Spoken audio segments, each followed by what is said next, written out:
ఆదిశక్తి గంగమ్మకేమో ఏటేట జాతరలోన గనగన గంటలు కొట్టి ఘనముగ పూజలు చేసి మహిమలెన్న ఉన్నట్టి మా తల్లి గంగమ్మ వేడుక జరిపేరయ్యో.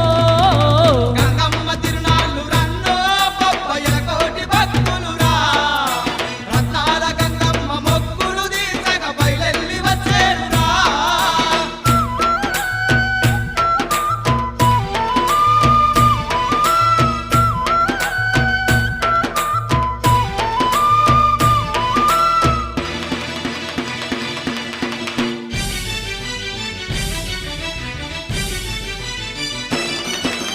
ధన ధన దప్పులతోని బొట్ల బొట్ల బోనాలు తీసి